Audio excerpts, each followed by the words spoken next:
तुम्हारे बड़े पुत्र राम का राज्याभिषेक होना है, लेकिन महल में सब सुनसान दिखाई पड़ रहा है। महल के अंदर चलकर हम पता लगाएंगे क्या बात है।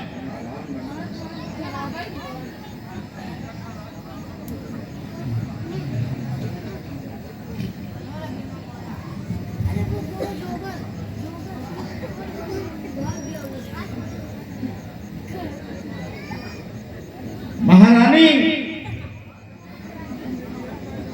उठो, आज तुम्हारे बड़े पुत्र का राज्याभिषेक है और तुमको भवन में पड़ी हो। अच्छा क्या बात है?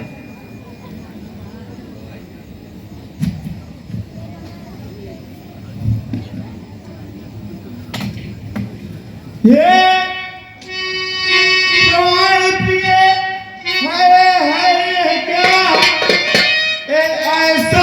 ढंग बिढंग क्यों है, ऐसा ढंग बिढंग है, और ये फूल कमान से चेहरे का उतरा हुआ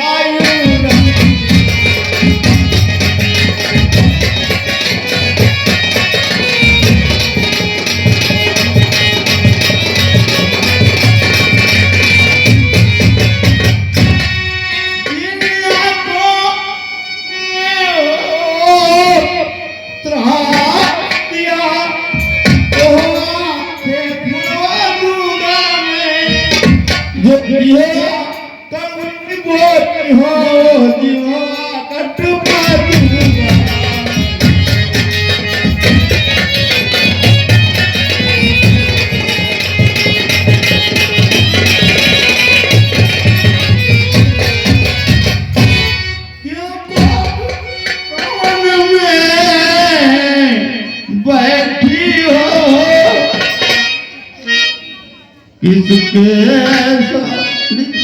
प्यासी हो।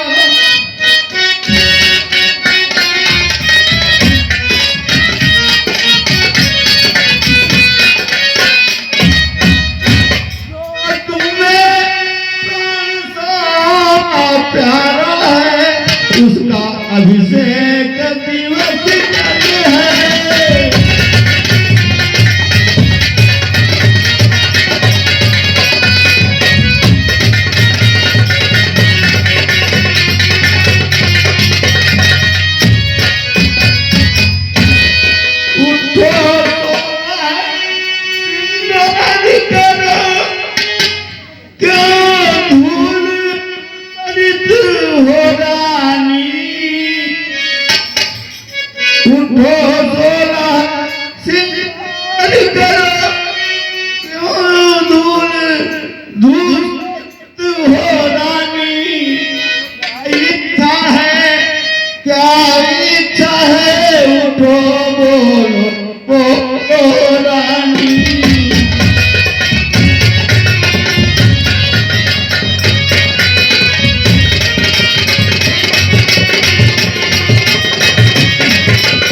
के ऊपर मेरी दो धरोहर है। अगर आप अपने आप को रानी, तुम ये क्या कह रही हो? क्या कभी तुमने हमसे कुछ मांगा है? मुझे याद है कि तुम्हारे दो वरदान मेरे ऊपर हैं कर्ज के रूप में, लेकिन ना तो तुमने कभी मांगा और ना मैंने दिया। अब बोली की बोली मार तू, अब बोली की बोली मार तू, वरदानों को कब मांगा है?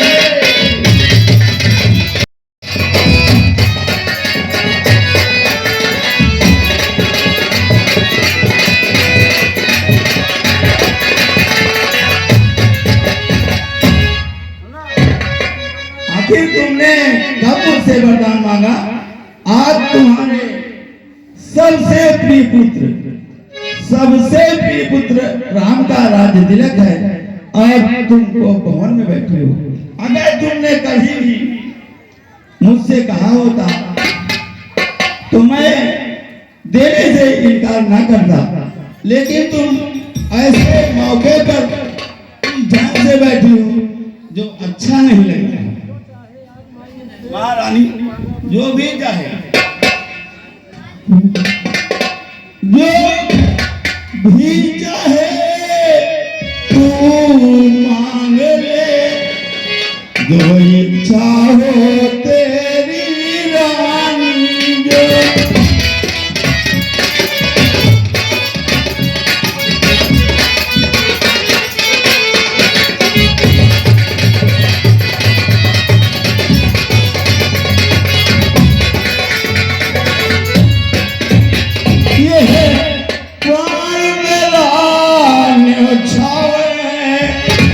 मांगो मांगो मांगो रानी,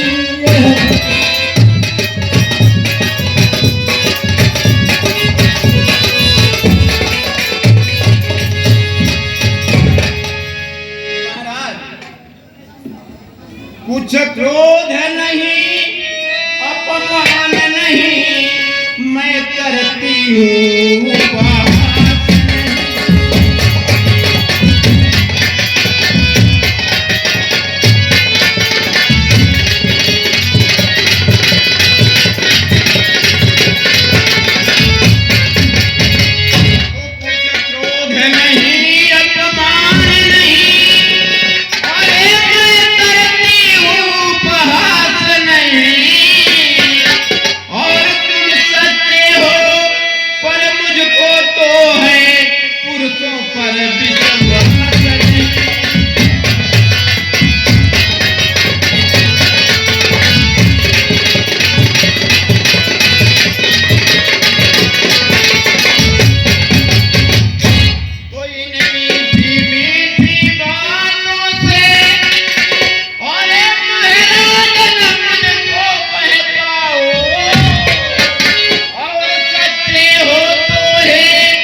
पूरा करना चाहते हो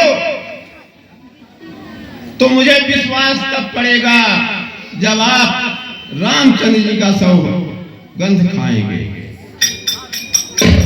महारानी, नारियों का स्वभाव ही ऐसा होता है जो कसम पर ज्यादा विश्वास करते हैं। उनका विश्वास झूठी कसमों से भर जाता है।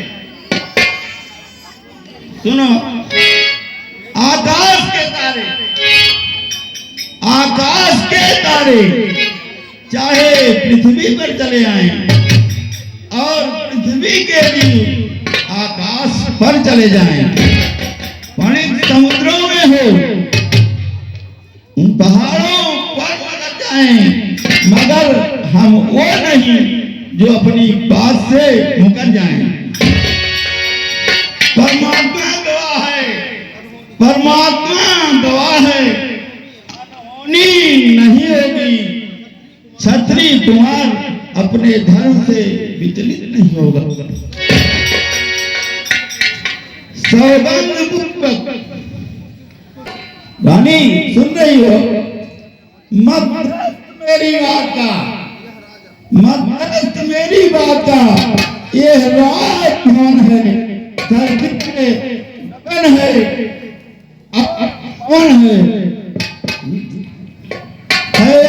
पहली मर्तबा है, पहली मर्तबा उस नाम की और खाता सौगंध राम की।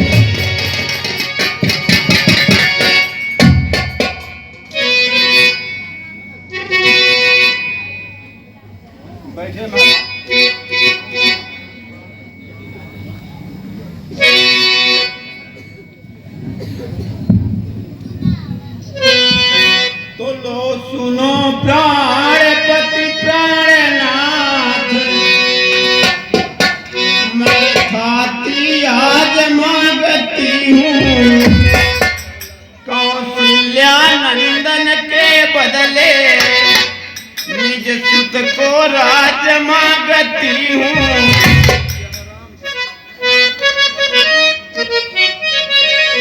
ऋण जो कि दूसरा है मेरा, सुन लो कंपित मत होना। अरे निर्भय नरेश कहलाते हो तो सत्य से वंचित मत होना।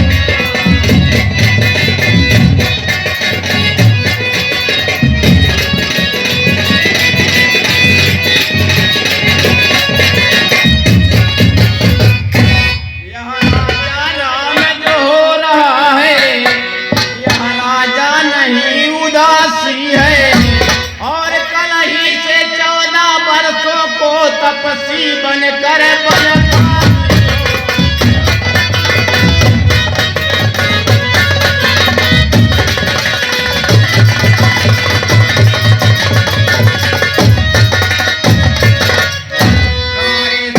प्यारे सच्चे हो तो प्यारी के सम्मुख मुख खोलो। अरे प्रणवीर अगर कहलाते हो तो जल्दी आओ मस्तुक बोलो।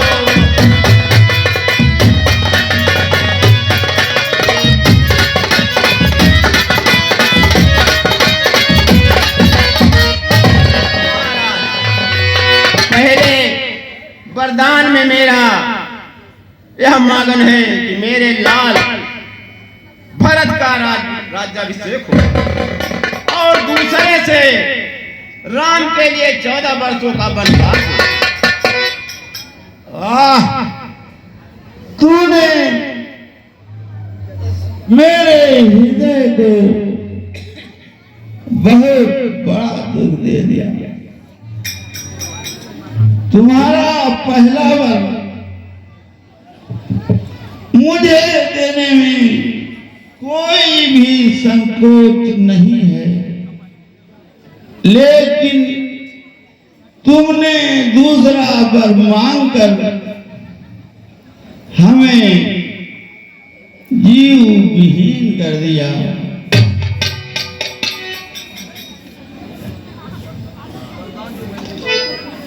महाराज, कहने का मतलब कि आप बेटे भरत को राज दे सकते हैं, लेकिन राम को वनवास न हो। ठीक है महाराज।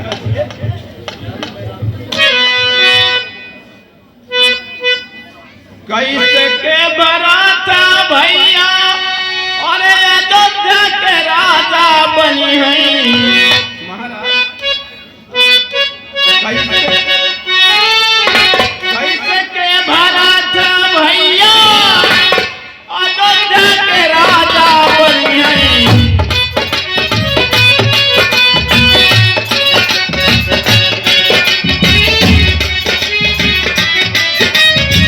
कैसे के बराता भैया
उत्तराधिकारी बन सकता है। अगर भरत को राजगद्दी मिल जाती है और रामचंद्र जी को यहीं रहेंगे तो आपकी प्रजा क्या कहेगी आपको? प्रजा के माना ही में बतिया कमाई।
वादा उस समय का है जिस समय आपने मेरे पिता के पास जाकर शादी की बात चलाई।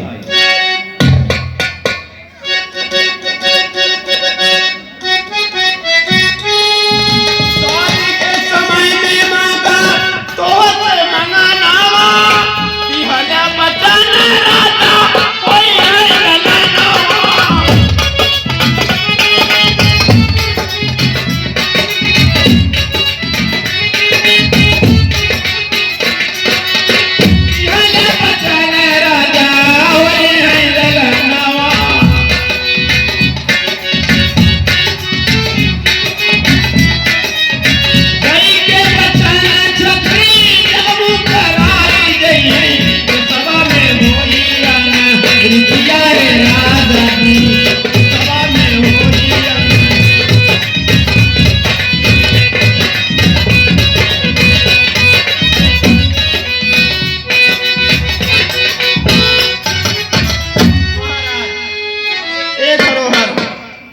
माता पिता के सामने आपने माना था कि जो लड़का पैदा होगा कैकेयी द्वारा वही इस राज्य का उत्तराधिकारी बनेगा।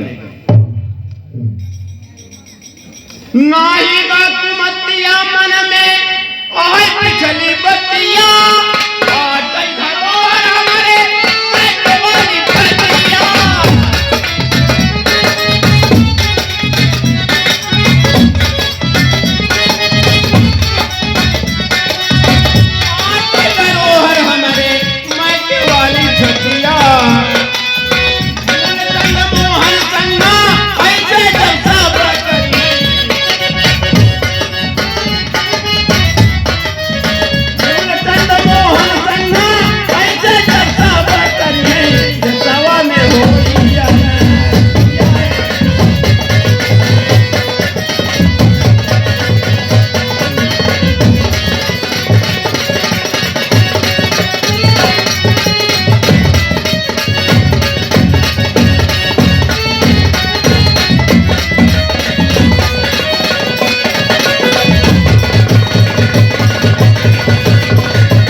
से मुझे गिराती है। जो सत्य हमारा जीवन है उससे तू मुझे डिगाती है। वरदान जो मैंने मांगा है महाराज, वरदान जो मैंने मांगा है उसको मैं बदल नहीं सकती। पड़ गई जो रेखा पत्थर पर धोने से निकल नहीं सकती। हम सूर्य वंश के महल, हम सूर्य वंश की चादर में कालीमान आने देते। हम जान को अपने पर बदल नहीं देंगे। आपका दुखता है अगर दिल आपका दुखता है तो एक उपाय सुनाती हूँ, आंखों के आगे रहेगा, एक सरल उपाय बताती हूँ। महाराज बात घर ही में है, कुछ पंचों में अपमान नहीं। अपने मुख से तुम यह कह दो, दूंगा पिछला वरदान नहीं। रानी, आज तुम किसी बात को समझ नहीं पा रही हो। आज नहीं कल तुम पछताओगी अपनी करतूत पर। महाराज सतवादी थे हरिश्चंद्र, आप ही के कुल के हैं। सत्यवादी थे हरिश्चंद्र तो सत्य सदा न संकट में, इनकी सच्चाई का चिराग जगमगा रहा है अंबर में। दूसरे हुए श्री भूप दधीच, तीसरे हुए श्री दधीच, सबसे प्यार कर लेते थे, दबा कर इंद्र मांगते थे, हड्डी अपनी दे देते थे। मैं तुझसे हरिश्चंद्र जैसा मरघट का मांस न मांग रही, मैं तुझसे शिव दधीच जैसा हड्डी मांस न मांग रही। मैं मांग रही अपना कर्जा, तो देना तुम्हें भी वाजिब है। यदि हरिश्चंद्र के कुल के हो तो देना तुम्हें मुनाजिब है।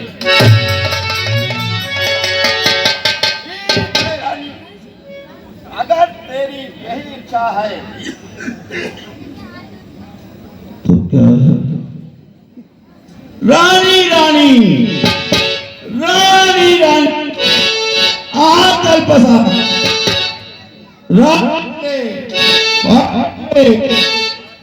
और दशरथ के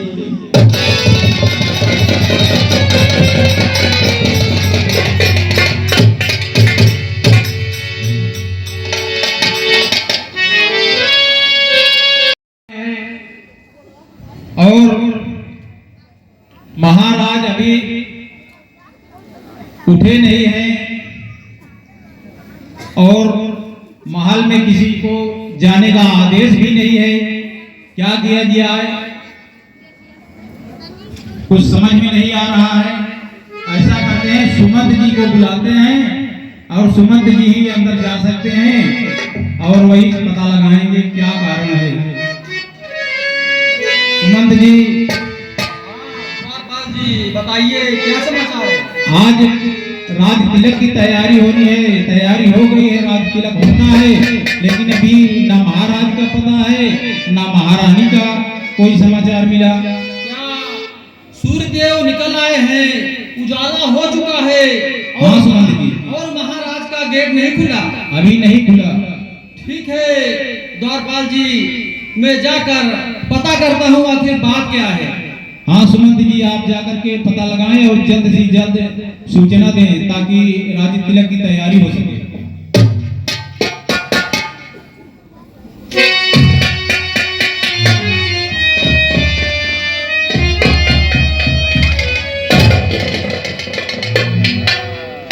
महारानी के चरणों में सुमन का प्रणाम पहुंचे। महारानी जी, मैं आपसे कुछ पूछना चाहता हूं महारानी जी, अगर आपका हुक्म हो तो। बोलो सुमन। सोच विवश व्याकुल बदन से जलयन उतरी। सोच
महाराज चारपाई पर पड़े हुए हैं, तबीयत खराब है। आखिर बात क्या है महारानी जी, इसको जब मुझे बताएं। सुमंत जी। हाँ महारानी जी। महाराज जब से आए हैं राम ही राम रट रहे हैं। आप रामचंद्र जी को बुलाओ, तभी इसका कारण पता लगेगा। ठीक है महारानी जी, जैसे ही आपकी आज्ञा हो।